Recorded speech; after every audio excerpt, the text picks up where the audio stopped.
ब्रेकनंतर एक मोठी बातमी येते. माझा कार्यक्रमाशी काहीही संबंध नाही, देणं घेणं नाही, असं इंद्रजित सिंह यांनी सांगितलंय. गोरेगाव नेस्को प्रकरणी आरोप झालेले इंद्रजित सिंह यांनी TV9 मराठीशी बोलताना ही माहिती दिली. कार्यक्रमासाठी आवश्यक असलेल्या परवानगीबाबत मी मार्गदर्शन करतो, मात्र कार्यक्रमात काय काय होतं याचा माझ्याशी संबंध नाही, असं इंद्रजित सिंह यांनी TV9 मराठीशी बोलताना सांगितलं.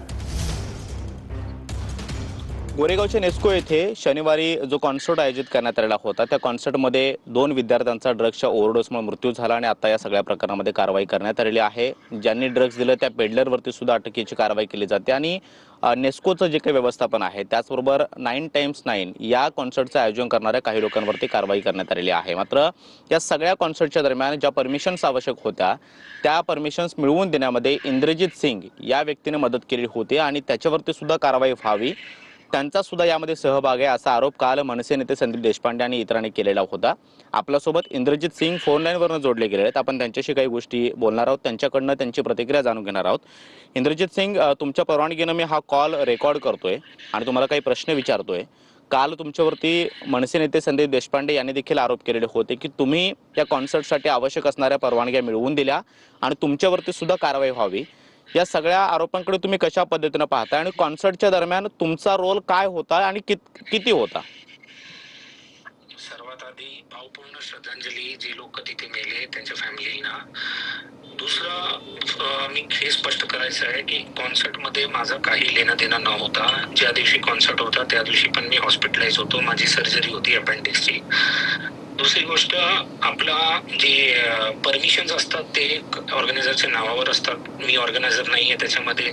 आम्ही फक्त आमचं काम आहे, जसं आधार सुविधा केंद्र असतो तसं आमचं काम आहे लोकांना गाईड करणं, कुठले ऍप्लिकेशन लागतात, कुठले परमिशन लागतात, एवढं तात्पुरतं आमची ही होती. बाकी आमच्या इव्हेंटमध्ये कुठल्याही प्रकारचा सहभागी नव्हता. काल जे एलिगेशन केले माझं मीडियामध्ये आला त्याच्यामुळे माझ्या कुटुंबाला खूप धक्का बसलाय. माझी आई बेशुद्ध होऊन हॉस्पिटलाइज झाली आहे. मी आता डिफॅमेशनची तयारी करतो आहे. जे कन्सर्न पर्सन माझ्यावर एलिगेशन लावतात त्यांच्यावर आणि जे जर्नलिझम ज्यांनी मीडियावर केलंय त्याच्यावर पण एलिगेशन, आमची टीम ऑलरेडी डिफॅमेशनची तयारी करते, कारण ह्यांच्यामुळे माझा करिअरचा सुसाईड होतोय. पण इंद्रजित सिंग, तुमचं प्रोफेशन नेमकं काय आहे आणि तुम्ही कोणती कंपनी चालवता आणि त्या कंपनीचा रोल काय? तुम्ही म्हणालात की परमिशन मिळवून देण्यासाठी. नाही, आमच्या परमिशन मिळून नाही देत. आम्ही फक्त गाईड करतो कुठल्या ऍप्लिकेशन लागतो, कुठल्या प्रकारचे परमिशन लागतं प्रत्येक इव्हेंटला.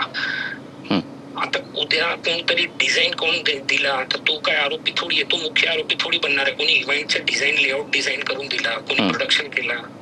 इव्हेंट मध्ये काय होतो ते आमच्या कंट्रोलमध्ये नाहीये, कोणाच्याही कंट्रोलमध्ये नाहीये. त्याच्यामध्ये आम्ही कसं मुख्य आरोपी, आणि मी फरार नाहीये, कुठलाही हे नाहीये. माझ्या घरी माझे काका वारले, त्यांच्यासाठी मी त्यांच्या अंत्यक्रियासाठी आलेलो आहे. मी जसं मुंबई येईल पाहिजे असेल मी समक्ष अधिकारीकडे पण, आणि मला अजून कुठलाही हे नाही आलाय. मी कुठल्याही अधिकारीने बोलवलं, आम्ही रेडी आहे कोऑपरेट करायला प्रत्येक ऑथॉरिटीज.